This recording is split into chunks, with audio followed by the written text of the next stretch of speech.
Oi, gente, vamos falar de Brasil hoje? Esse lugar extraordinário, essa civilização brasileira que surgiu aqui nos trópicos. Para me apoiar aqui, eu vou usar muito Darcy Ribeiro, antropólogo, o primeiro reitor da UNB, e ele fez a pergunta toda a vida, né? O que é a formação do Brasil, né? E ele tem uma conclusão que é um fenômeno singular. Vamos pegar assim outras colônias, né? O Canadá, a Austrália, por exemplo. Os aborígenes foram exterminados, um genocídio impressionante, inacreditável, né? Terrível, mais de 90% dos aborígenes, e substituídos por colonos europeus, uma transposição europeia, praticamente. Mas aqui no Brasil se deu o processo de forma bem diferente. Também teve um genocídio indígena, também, brutalidade e sofrimento.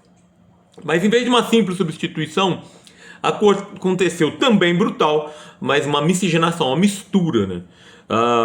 Muitos dos indígenas aqui mortos, a maioria eram os homens, e as mulheres tinham relações muitas vezes forçadas com os portugueses invasores.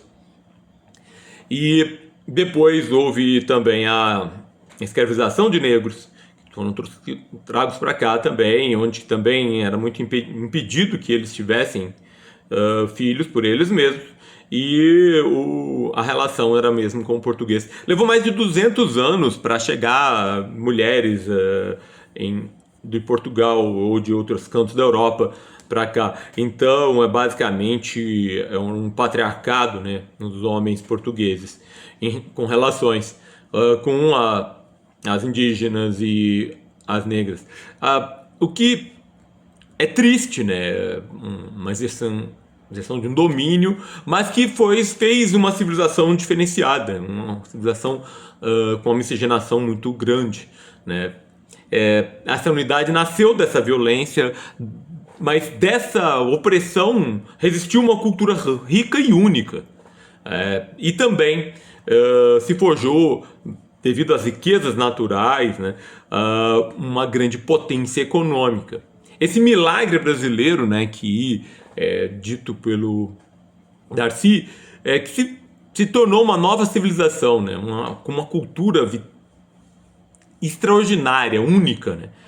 E a gente consegue perceber isso aqui na nossa música, né? Na nossa religiosidade plural, a tolerância, a boa convivência, a culinária, né? Uma viagem fantástica, a nossa plasticidade social, nossa resiliência, adaptação, não só a novos meios, mas também a opressão da vida cotidiana, né? Esse sociocultural brasileiro fez com que muitos apelidassem aqui de um novo império romano dos trópicos.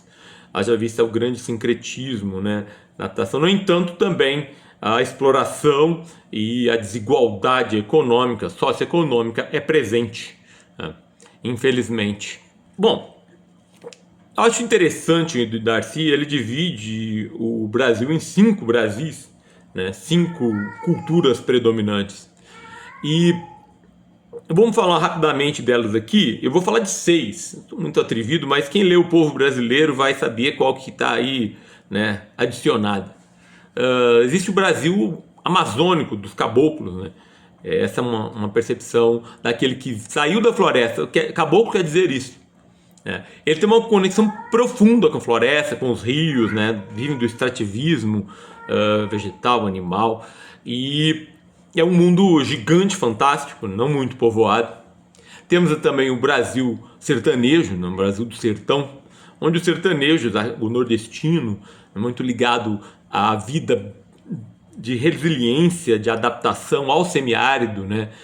À seca, né? A cultura ali do vaqueiro, com a sua forte religiosidade, e as tradições populares tão fortes, né? A festa junina que se popularizou. O Brasil litorâneo dos crioulos, né? É o mais antigo Brasil, muito ligado ali à exploração da coroa portuguesa, né? E tem uma mistura forte entre o português e o africano, e herdeiro direto dessa colonização açucareira, né?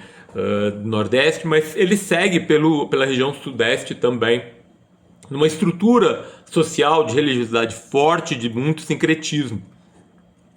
O Brasil agropastoril, que é uma identidade mais nova do Brasil, um Brasil em expansão, né, que é uma fronteira agrícola que se estende aqui pelo centro-oeste, por todas essas regiões aqui, e formado por migrantes mais internos. O que eu acho interessante é isso, né, é uma mistura de gente que veio do sul, o caipira e o sertanejo, né, muitas das vezes, assim, que formam esse novo Brasil, o Brasil dos pioneiros. Tem o Brasil gaúcho, também conhecido como Brasil dos colonos, onde os gaúchos antigos ali da região dos Pampas, né, espanhóis, receberam os imigrantes europeus vindos de várias outras nações ali, poloneses, ucranianos, alemães, muitos italianos também, e formaram uma cultura socioeconômica baseada na agricultura familiar, se tornando uma das regiões de menor desigualdade do país, né? E por fim, aquele que é um coração brasileiro, né, que é o Brasil caipira. Os caipiras, eu sou mais um deles, né, muito forjado ali na política café com leite, né, São Paulo e Minas, e tem muito ali a cultura do interior, a moda de viola, a família grande, né, cheia de filhos, e saiu essa força econômica que vem, né, do café, da mineração, né, e também da industrialização, né, onde foi forjado ali mais fortemente o proletário urbano brasileiro, né. Essa divisão não é única nem definitiva, mas ela é fascinante, né, e entra ali no contexto de uma história mais dura, que aqui é o contraste que é bem revelador de como nós somos diferentes da Austrália. Dois países com economias grandes, mas com estrutura de renda muito, muito diferente. Na Austrália, mais da metade da população tem uma renda per capita com poder de compra de padrão internacional. No Brasil, apenas 7% da população atinge esse mesmo padrão, de metade da população australiana. Uma população 8 vezes maior no Brasil, você tem muito menos gente com renda suficiente para um mercado consumidor pujante, né, para poupar, investir, comprar o que gosta, né, tem escolhas, né, e faz com que o Brasil não atraia o mercado global, né, com o seu mercado interno.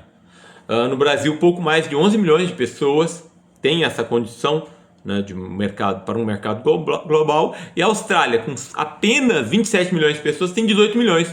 Ou seja, aqui com 213 milhões, mais ou menos, só 11 milhões tem uma condição real de classe média.